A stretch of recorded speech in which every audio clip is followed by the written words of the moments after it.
आमीन। Praise the Lord. परमेश्वर की नाम की महिमा हो। आज आपके इस गांव में प्रभु यीशु मसीह का जन्म का संदेश बताने के लिए आए हैं। सेंटा को लेकर आने का यही मेन कारण है। परमेश्वर की पवित्र शास्त्र बाइबल में इस प्रकार से लिखा है यीशु के जन्म के बारे में कि देखो तुम्हारे लिए एक उद्धारकर्ता जन्मा है जिसका नाम है यीशु मसीह। हालेलुया।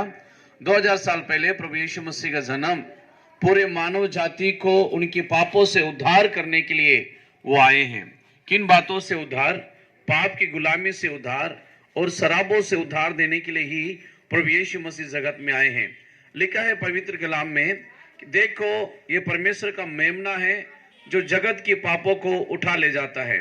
हाँ लोगों, यीशु मसीह परमेश्वर का पुत्र पूरे मानव जाति के पापों को अपने ऊपर उठाने के लिए आया है और हमारे पापों को अपने ऊपर उठा लिया और क्रूस में बलिदान हो गए और तीसरे दिन वो मुर्दों में से जी उठे हैं। हर एक व्यक्ति का 2 दिन मनाया जाता है, एक है जन्मदिन, दूसरा है मृत्यु का दिन।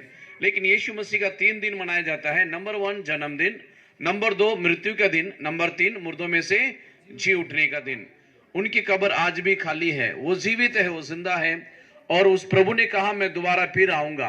तब चेलों ने कहा प्रभु आपका आने का क्या चिन्ह है? तब यीशु ने कहा जगह जगह भूकंप आएगा, मेरे आने से पहले महामारी आएगा, मेरे आने से पहले एक देश दूसरे देश पर चढ़ाई करेगा।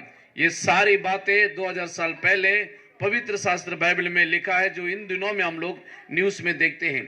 फिर लोग उस प्रभु ने कहा मैं जल्द आने वाला हूं, इसलिए अपने पापों से मन फेरो क्योंकि स्वर्ग का राज निकट आ गया है।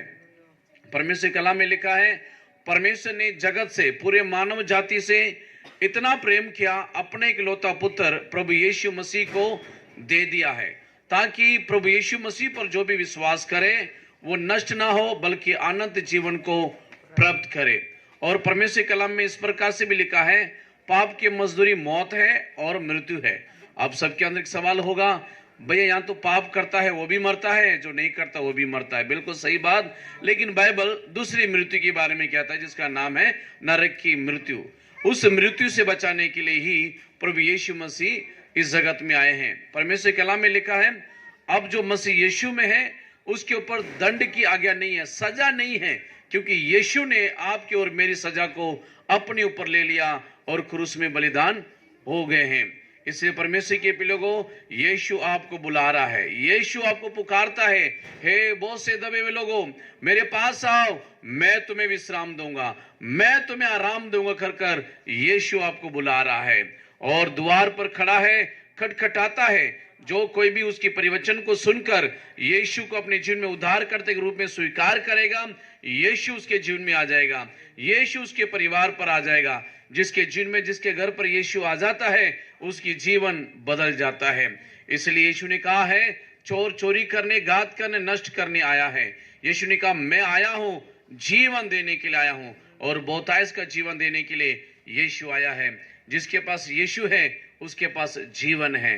प्रिय लोगों, अगर आप विश्वास करोगे नीचे ही आप और आपके घराना उद्धार पाएगा।